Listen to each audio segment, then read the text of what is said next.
What is up guys, it is Simp here and welcome back to the channel for another league racing video on F1 24, and today we're back with WOR for the British Grand Prix round number 5 of this championship, and we're looking to do a pretty good job in this one. If you haven't seen the last one, which was in Vegas, or the last video in Austria, go check those out before you see this one. Right, quality pace, bit off, we'll give it a go anyways. And in the meantime, if you do enjoy league racing content and you found this channel here for the first time, make sure you hit the like button and get subscribed for more content on its way. We are literally nearly at 500 subscribers, but let's get into this one because there's quite a lot to get through in this video. You're probably wondering why we're at Silverstone. I will explain that this season has not been what I wanted it to be, and going into Silverstone, we were kind of lacking that confidence, as I mentioned in that voice note, as we end the first lap here. 2 people on 0.6 bankers. Ah, just get me out, mate. I cannot be out. 9, but got blocked by like 15 people. Good luck. And that lack of confidence shows in our first lap. We've done a 26.3, while Harvey in the background was saying that people have done 25.6s for their first lap. So we're quite a way off. And apparently Harvey was showing some really good pace going into this race, and unfortunately he got blocked by about 15 people. So let's see if we can lift ourselves off 13th place, going down in towards turns 3 and 4. We do open up turn 3, 4, 4, and we do that quite nicely. We've managed to gain a 10th and a half, and we managed to butcher that section of the track last time out. So nearly 2 tenths up already, and we're going to go into the middle sector with a boost of confidence after a good first sector. But unfortunately, going into Brooklands, we completely miss our turning point, and through left field, we're not quite as tight as we want to be near the apex, and we have not 1, but 2 little snaps of oversteer, and there goes most of the advantage. Dear Christ. And my reaction speaks for itself. Deary me, that was probably the worst 2 corners you've ever seen someone take on this game, but we are still up on the delta, but it's not too hard considering the first lap was pretty bad as we go through Maggot, Beckett, and now through Chapel, where we turned in a bit too early last time out. We do get the turn-in point very nicely indeed, and we have gone purple apparently, only 10 thousandths ahead of someone that I will mention just a little bit later on in this video. But this is a much needed improvement, and we just need to close out the lap. Going in towards the Vale chicane, down to 3rd, down to medium ERS, because it's very easy for the rear end to step out on you going through that section of corners, and up to the line we go. It's a 25.9, and that puts us into the top 10, and apparently we're only a 10th off the top 4, so it's very close here in qualifying. So if we get this next lap right, we could find ourselves in a very nice position for the race. Let's see what we can do. Last lap of the session, and unfortunately we didn't get the best run out of Vale, and we're already half a tenth down on the delta, so we've got some time to make up already, going in towards 3 and 4, down to 4th for 3. We're going to try and take a tight to line before turn 4, but we just turn in that little bit too early. You can see we clipped the curb a little bit through the corner, and that cost us a bit. That was terrible. And you can hear me simply say that that was terrible, as we were momentarily up on the delta. Now it's half a tenth down. We actually do manage to turn in for Brooklands this time, and through left field again. Not as tight as you want to be as the apex, but we do get a lot smoother exit, and we are nearly a tenth and a half up, despite that first sector being a little bit disappointing, as we move the brake bias down to 51, as we want to try and get the maximum turn in from the front axle through Maggots, Beckett, and Chapel. So flicking it left, through the right, left again, set yourself up for Chapel, but we just turn in that bit too early again. Again, the car just doesn't want to turn through there. And you can hear me mention that the car just doesn't want to turn. The understeer is awful, but we're still a 10th up, and we just need to close out the lap now through Stowe, swinging through in 6th gear as you prepare for the Vale chicane, down to 53 brake bias, through Vale, decent exit, use the overtake the minute you get on the power, up towards the line. It's a 10th and a half improvement, and we jump into the top 8 on P7 with a 25.8. And I will say, it wasn't the cleanest lap, but honestly, for me, that felt like the best lap of the season because we generally got the maximum out of the car. And you guys know that Historically, we've been struggling with qualifying for quite some time, getting the maximum out of the car, and that puts in a pretty solid position for the race. We weren't too far off pole position either. And you can see, we're going to jump straight into lap 5. You can see we're P9, the field is pretty tight, as it always is in WR in Tier 2, and we've got a certain Ferrari behind us. Of course, you guys have seen this in a shorts clip. I opened up the debate of whose fault it was. Well, here we go, through turn 3. I'm not really wanting to let him go, as the field is starting to bunch up and fight amongst themselves, but as you all know, we're going to make a little bit of contact through here, and we go flying off the track. Yeah, I mean, it's the same guy every time. It just had to be him. And unfortunately, that was game, set, and match, and we just kept on going to see if something was going to happen, but sadly, nothing happened. And it is going to be a P11 finish here at Silverstone.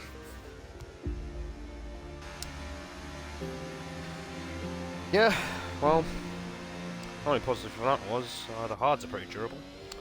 So the race was pretty much over at that point, and unfortunately, we didn't quite get the turnaround we wanted, and instead, every race we did was an absolute disaster, including this one here in Canada. I've got damage as well. Fuck's sake, man. Why is it always me that gets unlucky with this fucking block, man? And things didn't really get any better in the next race in Austria. Oh, typical. I cannot be arsed, man. I've got damage. And with those races, with the combination of missing Zandvoort, getting taken out in Hungary, and 24 hours before the season finale in Brazil, I had a disastrous race in VUM around Spa. The confidence was at an all-time low, and honestly guys, going into this race, the confidence wasn't high at all, and I actually was thinking that I might just consider just bidding off this game and waiting until F1 25 comes out, as I wasn't really seeing a purpose of racing. But we do have one more chance to save what has been a very tough season here in WR. It is the Brazilian Grand Prix, and hopefully it's not as sweet and short, or short and sweet, as the other races that I have showed you in this introduction. So stick with me. I think it'll be worth getting through this one. So here we are in qualifying for this race. Going into this one, I was trying a different setup, I think, from FRT Kobe, who raced in World in Brazil, and I wasn't really a fan of it, so I've tried to make my own changes to it. And at the moment, we're not really showing the pace in qualifying at the moment, but we are a 10.5 up, as we're looking to get into the 1:06 6s into the final part of the session, and we managed to do so, but it's a very high 0.9, and I'm not very happy with it. So we've got to find some improvements here. We're outside the top 10, and my teammate for this race is going to be FRT Harvey, who is back after quite a long absence after he won in China. So we're hoping to go and do well for ourselves for one last race this season. And this is going to be the last lap of the season. You can see we invalidated the first run, so we're going to try and get it done in the second run. So let's see what happens. Last run of the season, let's give it a good go. Going in towards turn 1. Yeah, never mind, just don't hit the apex then. Don't bother hitting the apex. I was really dreading looking back on this lap, and I can see why. You can see, we dropped a 10th through the first corner. We're half a 10th down by the time we get to the first sector split. Our 0.3 isn't going to be troubling anyone as we slide on the curb through turn 4. Pretty dangerous curb to be playing fire with. We get away with it on this occasion. And going up the hill towards turn 6 and 7, we just don't want to hit any of the apexes apparently. But going down in towards turn 7 now, we do hit that apex, and we did have a bit of a moment in between that right-hander and that long left-hander. So we've managed to gain a 10th back, and we get this corner here quite a lot cleaner. Now we're nearly 2 tenths up momentarily, and all we need to do is close out the lap. Going into the last corner, however, we take it a bit too safe, and we drop half a 10th, and at this point, my heart sunk. My heart sunk, because I'm just going to realise now that we're probably going to get a 10th improvement at best. And across the line we go.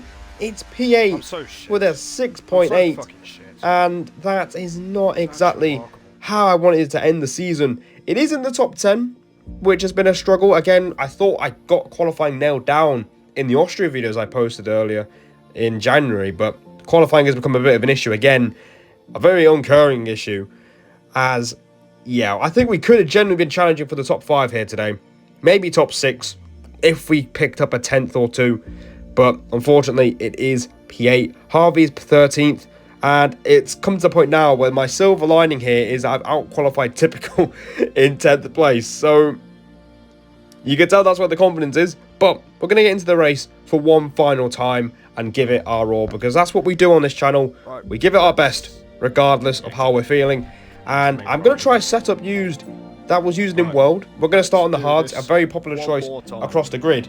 And we're going to see if this plays out well. So, here we go then. Hard tyres on the wagon for one final time this season. Can we end things off on a good note?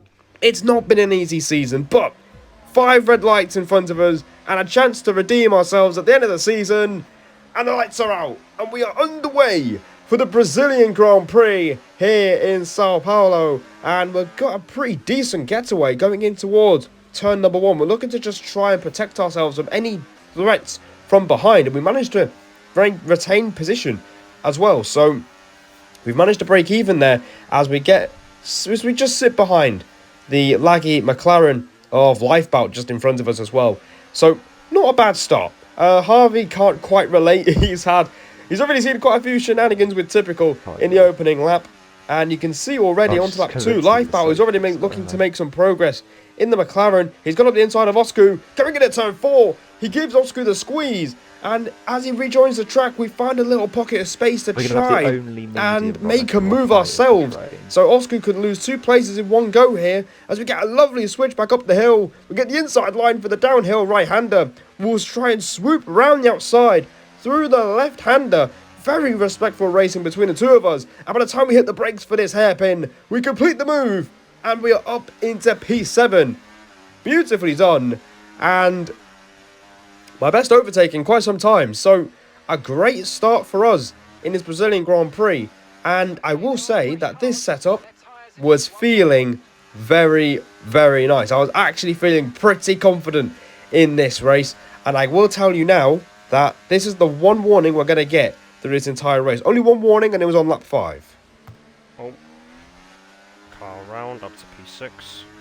And as we're slowly building the confidence, things already seem to be kicking off around us as we had the Williams, Evie Lucas, spun round at the first corner, and we're up into P6 now. So we're right in the fray for a potential result here. And we skip a few laps to lap number 8 now. And Lifebout has swapped places with his teammate Nail. And he's already looking to put pressure on more Minotaur, who got a brilliant podium in Austria last time out. And he's looking to try and go up the inside into Sector 2. This is pretty much the only place you can make an overtake. It's going to be quite hard for him to do so. It's quite a narrow part of the racetrack, as we've got Nail just in front of us. And we're trying to just keep our front wing intact here. Come on, Nail. I'm pushing you through these corners, mate. And you can hear me say that I'm wanting Neil to get on with it, as I'm feeling as if I'm pushing him through the corners. But obviously, it's only lap 8. And I said on lap 11 that we're going to be patient, because I was feeling pretty eager to pass the McLaren, but it's literally lap 12. We are about to cross a third distance in this race. And what you're going to see here is racecraft done brilliantly. So you can see the top 3 are scrapping away.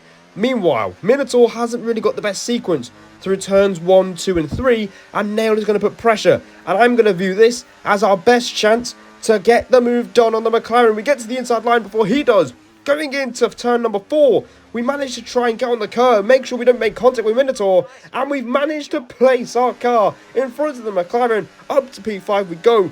But now, NLR Tom, who's been very close behind us, tries to find a way through. And we say no, and we're up into P5 now. Yes. Right, past Nail. Up to P5 Nice. we go. I'm about to commit the stinkiest undercut to get back in.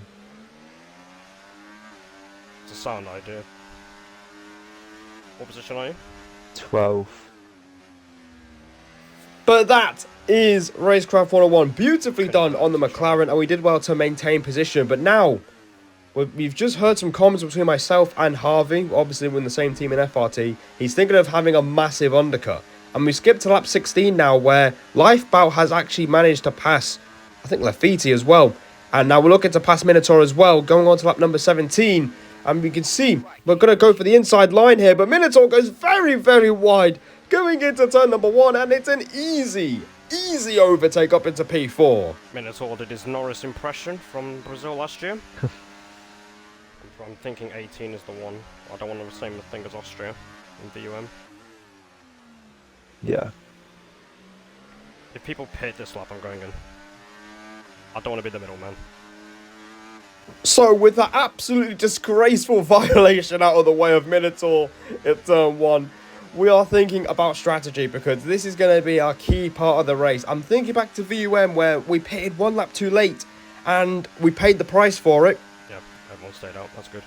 Okay, you're within 1 second of the car ahead. Gives me another lap. Oh my god, Lafitte's binned it. So we're going to box on lap 18 as no one has pitted, but Lafitte's race has been absolutely ruined with that spin at turn 1. And we're up into P3, into the podium places for the first time in quite some time. But now we're going to commit to the undercut. We're going to be the first person to pit. Into the box we go, and we're going to put on a set of medium compound tyres. If you guys have watched the VUM video around Austria, we pitted 1 lap later than most people on the undercut, and we paid the price in track position. We lost a good 5, 6, maybe even 7 places that day, and it made the second half of the race very difficult. And I only considered that because Harvey has pitted on lap 16, and you can see as we come out of the pits, it has worked like a treat. Oh, Oh, perfect. nice, you're right with me. Perfect. That is beautiful. And you can both hear us say, it's just beautiful because that brings Harvey right back into contention, and we're both just pushing away with me leading the front as we set a personal best of a 9.1, and we're on to lap 21 now, so most people have responded to the undercut, and you can see as people are coming out of the pit lane, me and Harvey are P3 and P4, which means... We won. I think we're a net 2. 1-2. Yeah. At points where I grief and just let you win. No. Come on. Still got a way to go, mate. Me and Harvey, I'll just from try a and pre-meh qualifying, are in a net 1-2. It's a 1-2 for the Aston Martin team as we go on to lap 22. The only catch to being in this position is everyone behind us is going to be on fresher tyres. But going through turn 3 now... Ah, you're just such a cunt. No, small chance that can be removed. You know when you like get dragged on the curb on the inside. Yep. Been there. Our teammate has unfortunately picked up a 3-second penalty. His car kind of just got dragged on the curb through turn 3. Oh, And we skipped he's up so 24 slow, Jesus where Christ. we meet a very familiar person on this channel. Typical has stayed out on old hard tyres. And he is very, very slow through the first 2 corners. But he does let us go. And we're up into P1 again. As, well, legitimately now. As Harvey has been pushed down the order a little bit. As now...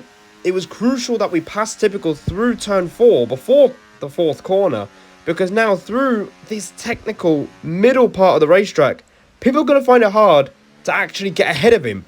So now we have a great chance to build a gap to the cars behind. You could break DRS here. Yeah. Oh my god, Already broken. what a move.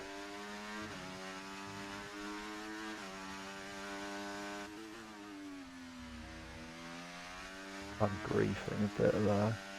And somehow, despite Typical trying to get in the way of everyone else, Harvey's managed to commit a get that double in line. overtake. How have you done And he's that? up into P2 again. But unfortunately, he gets pushed back down again as NLR Tom and Minotaur going at it now. And you can see we've got a gap of about 1.3 seconds. It was nearly 2 seconds a few laps ago, but Tom is reeling us in. And that's the only misfortune about this gap. It's not a guarantee to the race win, unfortunately, this lap. as the VSC has come out. And this is where VSC Tom never takes set advantage the of the whole situation, because now it is about to end. And you can see the gap is well under 1 second here. Yeah, Tom's in. That's, You nailed but the VSC. I don't think third isn't in. Let him pass you and sit No. with him. Norris. And that is the plan we're going to carry out. So Harvey said that, you know, we're going to let him through Right, and we'll just go. follow him through. till the end of the race. So we've got 7 laps to go here, still on 1 warning, and the pace is still feeling pretty decent, but, you know, it does feel as if it's only a matter of time before everyone else on fresher tyres start What's the getting gap into to this behind? train as well, as 6. you can hear me just chatting away with Harvey saying, just okay, swap with him maybe every we lap if can need be, or just relay sit with here. him on the Yeah. DRS straights or just sit behind him, as his pace is pretty solid. But you can see now onto lap 32, we do have more Minotaur moving down the order here. The TF10 boys of Max Geist and TF10 Lawrence up into 3rd and 4th, but Max is the main problem here. Nah, Max is up to P3. They're going to get in DRS as second. This lap. And unfortunately, that is pretty inevitable that this is going to become a 3, 4, maybe even a 5-way battle for the race win. And because I don't really want to get passed by Max, I want to be P1 or P2. We're going to pass Tom again, and we're going to try and retain the lead for the final 3 laps. When you get overtaken, try stay second. And that's the plan. And Max is pretty quick. He is literally the Tier 2 champion now. And he's absolutely rapid. So we've got our work cut out. And now we're going to leave the last 2 laps uncut. So we're going to find out if we win this race or not. As going into turn 1, we don't quite get to the apex. And we don't get the best run out of turns 2 and 3. So Tom is right behind us. And we've used quite a bit of battery on that main straight. And now Tom is closing in. He's going for the inside line. And going into turn number 4, we break a little bit early. We're going to try and give him space. Oh my, no, don't. Oh my, oh dear. Okay, clear. Use fun in. Yeah, maybe. Now, I'll leave that up to you guys in the comments down below. Only I not tried one. my best to give him space. I didn't really know if he was going for the move or not. That's not great. But either way, it ended up in a collision. And that's not great. I'm probably going to lose this race now. And you can hear me say, I'm probably going to lose this race now because I kind of know what's coming. You can see him as having a moment through that left-hander downhill towards the final corner. And unfortunately, we're not going to make things easy for ourselves. In an effort to try and maintain a gap between ourselves and Max, draining the battery is ironically going to reduce our chances of winning because there is still another DRS straight after turn number 3. On to the final lap of the season we go. We are P1. But it doesn't feel as if we're going to stay there for too much longer. Max is right on our rear. He's got tyres that are 2 laps fresher than ours. And we don't have much to fight with. You can hear me say we don't have much battery left. And unfortunately, we're not going to lose 1 but 2 places to Max and Lawrence. And we are down from P1 to P3. And it is a shame, but the podium is still on the cards. Things could still happen. There's still half a lap to go. As at this point, I'm just trying to keep this thing facing the right way. Because it will be a podium for the first time in Tier 2. And it's not going to be quite the race win though. Which is a bit disappointing. But it has been a great race regardless. Apart from that collision with Tom, which I still feel bad about after the race. But going into the final corner now, Lawrence doesn't make a mistake. We don't make a mistake at the final corner. So it's not going to be a repeat of AEC Brazil. And unfortunately, we're not going to quite win the race. It is a bit disappointing, but we are going to finish 3rd and get our first podium in Tier 2. P3. P3. Let me just send a quick apology to Tom. If you don't get a penalty, that's your first podium in Tier 2, isn't it? Yeah. So, there you go. We have finished P3 in the Brazilian Grand Prix. It is not quite the victory, and it is a little bit disappointing not to win, but that last lap management wasn't really the best, and the collision with Tom didn't really do us any favours either.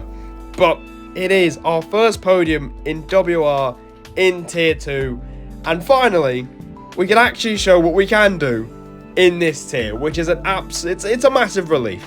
It's not been a great season. China was our best chance of winning as well, along with this race, and it ended up in a war on the last lap of the race. So, a lot of tough races in preparation for this one. So, it does feel worth it. I was very happy afterwards. You know, of course, we were on course for the win, but it was going to be very hard to defend from Max and Lawrence in the end. And P3 is a great result. Finally, a podium in Tier 2. We've been at it for 4 seasons now, and we've finally managed to get it. And we've come close a few times as well, and I'm just glad to give you guys a big result in Tier 2. And as a result, the standings, we somehow finished 8th. We were in the top 6 for the majority of the championship, but obviously poor results. You can see we missed Zandvoort. We scored no points in Hungary, Canada, Austria. So it was quite a bad run of races, which made this season a lot tougher than it really should have been. We did beat Harvey somehow, so I'll take that as the highest FRT driver in the standings. And in the constructors, we didn't actually do too bad as a team. We were very unlucky, and Harvey missed a number of races along with myself, not scoring very well. But we do end up in P4 with just under 100 points. So it wasn't a bad season at all, but I can definitely be one to admit that most of these races should have been quite a way better. In regards of luck or performance, it was a mixture of both of them, which made the season a lot tougher than it should have been. But we ended it on a good note with our first podium in Tier 2.